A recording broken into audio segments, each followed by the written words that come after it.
So I wanted to make a video to talk about something that is not strictly related to slipping rib syndrome. It's another disorder that we're seeing in a lot of patients that have slipping rib, myself included. I'm going to be having an operation for this very soon. It's another syndrome that is very underdiagnosed, massively underdiagnosed. It is also doesn't appear very much in medical literature, and again, like slipping rib syndrome, there are a lot of people out there suffering with this that are not getting any help. So as I did with slipping rib syndrome 2 years ago, and has been very, very successful with the website. You know, it's helped a lot of people. I want to raise a bit more awareness about this one as well. So the one of the bad things about this, I suppose, is that it's called lots of different names, and when things are called lots of different names, it's even harder to find anything about them. So it's colloquially known as rib head syndrome. It's also known as disarticulation of the ribs, dislocation and subluxation at the costotransverse or costovertebral joints. So what is happening is that the ribs, I don't want to say snap off the spine, but visually that's what it looks like. So the ribs are held at the spine with ligaments. You've got the costotransverse joint and the costovertebral joint. If they become weak or break, the result is that the ribs drop and become hypermobile and cause all sorts of problems. It's very difficult to diagnose. In fact, no, I take that back. It's not difficult to diagnose. The problem is that doctors don't know what to look for. So I'm going to show you, I've showed you this on some other videos before, but I'm going to show you again my own scan. And then I'm going to pause the video and I'm going to show you some scans from other people that show the same thing. Mine is a 3D CT. There is a regular CT, which I'll show you in a second, and there's also some X-rays. So this image here, this is a 3D reconstruction of my own rib cage. You can see all of these ribs here at the back are nicely attached. And then we get to the 12th ribs at the bottom, and we can see here really clearly we've got that space between the spine and between the back of the ribs there. So those ribs have dropped. This one is abnormally long as well. Symptoms wise, hypermobility, so you can feel the ribs moving. Sitting down, if you bend forwards, you can feel the tip of the rib touching the top of the hip. This is something that you can feel if you're sort of slim. I put on a lot of weight, so I used to be able to feel it a lot better with my fingers, but if you put your fingers into the side there, just here, and locate the tip of the 12th rib, there's quite a bit of space there between the top of the hip, the iliac crest, and the 12th rib. However, if I sit down, that space, because obviously the body is going like this, that space reduces massively, and because those ribs have dropped, that causes a problem and it causes pain. There is another syndrome which I'm going to touch on here because it's kind of related, costoiliac impingement syndrome. So that is where the tip of the rib touches the hip. Big problem here with diagnosis is that all of these scans, X-rays, CT scans, MRIs, they're all done lying down. When we lie down, we've got no gravity pulling anything down. Everything is opened up, the chest and the lower ribs opened up. So we're not actually getting a real picture of where things are. So as in, you know, lots of cases, my case, the ribs are touching the hip, the rib tips are touching the hip, and you can feel that by palpating, but the scan won't show that because we're lying down. I also find symptoms-wise, so for example, in a car going over bumps, I can feel the ribs moving up and down, hitting nerves and tissue. Walking is a big problem, so I can feel that at the tip of the 12th rib, especially on the right, what starts out as feeling like a stitch, and then it gets worse and worse to the point where it becomes very severe abdominal pain. And I would liken it to appendicitis. I've had appendicitis in 2016. I had my appendix removed, and it's exactly the same pain if you let it get to that stage. Sorry, the cat's meowing there, so that's a bit of a distraction. The other thing that happens with me personally is that if I get into the fetal position in bed, my 12th rib goes up and under my 11th rib. Again, Anna, shush. Again, this is something that you can feel with your hands. This is something that I can feel, and that my surgeon has felt as well. So in terms of diagnosing, so what doctors need to be looking for is this here. I'm going to pause the video now, and I'm going to show you some other images from several other patients. Before I do that, I'm just going to show you this one. So I'm going to talk about this in a minute. This is an article from Dr. Benjamin Way about bilateral 11th rib disarticulation and resection for chronic rib pain. We're going to talk about that in a second. I'm not doing this very well, am I? So this here, I don't know if you can see it very well. That is a normal CT scan, and it does show some space between the spine and the back of the ribs there, but it's not really very clear. I wouldn't say it's clear enough to be able to diagnose just on the basis of a normal CT scan. So I think 3D and palpation are the go-tos. There are some X-ray images which I'm going to show you now that show the same thing, but it's much harder to see on X-ray.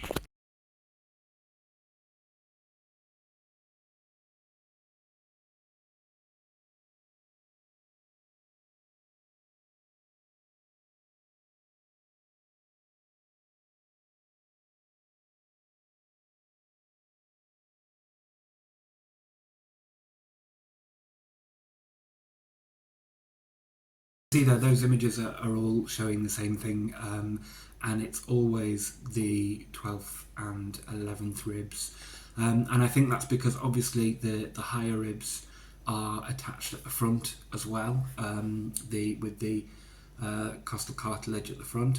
Because ribs 11 and 12 are floating ribs, they don't have that support at the front, only at the back. So once the back goes, that's where we start to get the symptoms and the hypermobility. I'm going to talk about this article that is from a medical journal from 2022. This is written by Dr. Benjamin Way and a few other academics as well. It is 3 pages. You can find the full article on our website, which is slippingribsyndrome.org. If you go into studies and resources, and then at the bottom there is a folder with, I think it's 2 articles. This is another problem. So there very well may be more articles about this, but because it's known by so many different names, that's one problem. But it's where slipping rib syndrome was, I would say 4 years ago. So doctors are only now beginning to realise, oh yeah, this is a real thing, this is actually happening. They're sort of discovering this for the first time, and beginning to help people with operations. So I think it's really important to raise awareness of this condition, especially amongst the medical community, and that's the reason that I'm doing this video really. I get a lot of contact from doctors, physiotherapists, chiropractors, thoracic surgeons through the website, as well as people who are struggling with slipping rib syndrome, and it's really good to be able to have that dialogue and connect surgeons with each other as well. to be able to help patients across the world. So I'm hoping that we can do that with this a little bit as well. So I'm just going to read a very, very small amount of this. Like I say, you can find the full article. A 17-year-old female patient presented for surgical evaluation regarding chronic rib pain due to bilateral 11th rib dislocation. The dislocation is in inverted commas there. The diagnosis was made 1 year before the initial surgical consult. She underwent chiropractic manipulation to reduce dislocation several times, with 5 days being the greatest length of time before another dislocation. Conservative measures, including trigger point injections with local anaesthetic and tramadol, were not helpful. Physical examination noted a slight paraspinal gap on the right side, with similar but less discernible gap located lower on the left. Her pain score was 7 out of 10. Otherwise, the physical examination was unremarkable. I need to say this more slowly because I'm mincing words here. CT scan of the chest was performed without contrast, which revealed no dislocations, fractures, or other intrathoracic abnormalities. And then it talks about the operation. Now, I want to stop there. So he said that CT scan was normal, and you know that's not surprising because you can't get the full picture there. If you think that you might be suffering with this, you need to ask your doctor to request a 3D reconstruction. Any radiologist should be able to do this. Alternatively, if you say, for example, you've had a CT scan done recently, if you can get hold of that, there is a way that you can do that at home using a free trial of a program, which you can find a link to on our website if you go to Diagnosis. It does talk about slipping rib syndrome, but it's the same process to be able to see the image, and what you'll get is one of these. So it will show you in 3D what is actually happening, and it's much easier to see the disarticulation with the 3D reconstruction. I think in terms of palpation, that's quite important. Sort of, you probably won't be able to feel very much at the back, but specifically if the patient is reporting pain at the tip of the ribs, it might not be that the tip of the rib is the problem, it could be the back. And because that rib is disarticulated, it's hypermobile, and it's with gravity and muscles, it's coming down and hitting the top of the hip, or hitting the intercostal nerve. Obviously when we're stood up or lay down, as in the case of a scan, it's not going to show where it is in relation to the iliac crest, the top of the hip. But with palpation, you should be able to feel that. I think doctors need to be, this is personal opinion here, I think doctors need to be a lot more hands-on. I think that doctors rely on technology far too much, and the most important tools that they have are their eyes, their ears and their fingers. This is something that you can feel with your hands. You can feel where the tip of the 12th rib or 11th rib are in relation to the iliac crest when your patient is sitting or in the fetal position. I think it's important to have dialogue and talk about what positions the patient feels the pain in. Sometimes the pain is delayed as well, and go from there. So in terms of surgery, I know one lady in the United States who did have the ribs resecured to the spine. That is something that is very, very difficult to do. I know that she's doing very well, but it was a very complicated operation. The most common fix, and we are seeing sort of a lot more of these now that more and more doctors are becoming aware of what this is and how to treat it and how to diagnose it, on the back of interest in or having patients with slipping rib syndrome as well. I've lost my train of thought, sorry. Yeah, operation. So the operation excision. So excision means taking the rib out. So this is the operation that I will be having myself in a few weeks. It will be bilateral, so it will be both sides at once. My surgeon will be making an incision from the spine to the front on both sides, and he is going to leave the sheath, so take the rib out itself, but the sheath that the muscles attached to will be left, so hopefully that won't cause too many problems with muscles. I do know a few people that have had this operation. A lot of these people have previously had slip and rib surgery as well. There does appear to be a link between the two. It could also be linked to hypermobility and EDS in general. EDS being Ehlers-Danlos syndrome. I've heard that the recovery from the excision is much easier than the slip and rib operation, which makes a lot more sense, because with the slip and rib operation you're manipulating the ribs and putting sort of foreign body by way of sutures or by bioabsorbable plates, etc., into the body, and the body has to get used to those. With the excision you're just taking something out. So people have reported, and it makes perfect sense, and I expect the same, that as soon as those ribs have gone, the pain goes. Obviously there will be surgical pain, but the beauty of surgical pain is that it can be controlled with pain medication, and it goes quite quickly. It's a nice pain, I think, in comparison to the pain before, so it's a relatively easy fix. Now, when we have problems with rib 11, it is a little bit more difficult. So I'm just going to have a drink because I'm getting quite dry.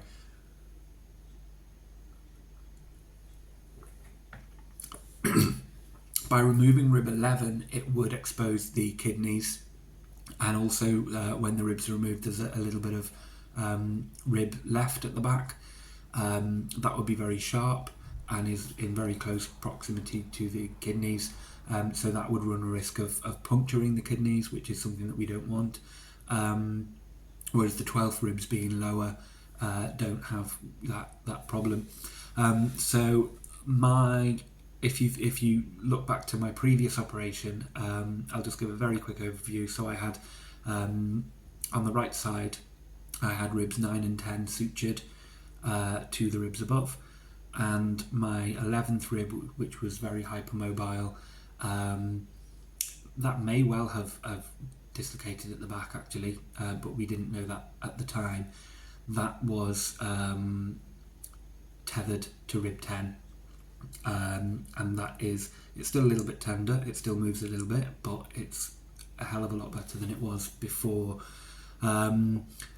So yeah, the rib 11 can be tethered to the rib above to secure it and prevent that hypermobility. I was very lucky with this. I've heard that Dr. Hansen and Mr. Dunning, my surgeon, don't do this anymore, because the floating ribs, well, all ribs really, need to be able to move to some degree, because to allow for breathing. The sutures in some cases were too tight. Mine, I would say, are just right. So the treatment now for problems with rib 11, hypermobility, or costoiliac impingement, or disarticulation at the back, is to trim rib 11. So obviously it will depend on each patient and how long their rib is and where they're feeling the pain, but the procedure that they do now is to trim an inch or two off the 11th rib, and that seems to solve the problem, which is good. That's everything really. Again, I'm hoping that in the next few years we will see more thoracic surgeons taking an interest in this, and hopefully it will sort of get out there a little bit more. I'd love to see some more case studies being written as well. I will keep you updated with my own surgery. I'm not going to be doing anything as in-depth as my last surgery, but I know that I'm probably going to have a lot of people asking me what was done, how I felt, how long it took to recover, etc. So I will do little videos at sort of at certain intervals just to show how I'm getting on. But I'm really looking forward to this operation. I think it's going to make a big difference. I'm really glad that I'm having both done at the same time, because I'd rather have more pain for less time. And I'm really glad that that Joel, my surgeon, and the other surgeons, Dr. Hansen, and various surgeons, are taking interest in this. If anybody has any questions, do let me know.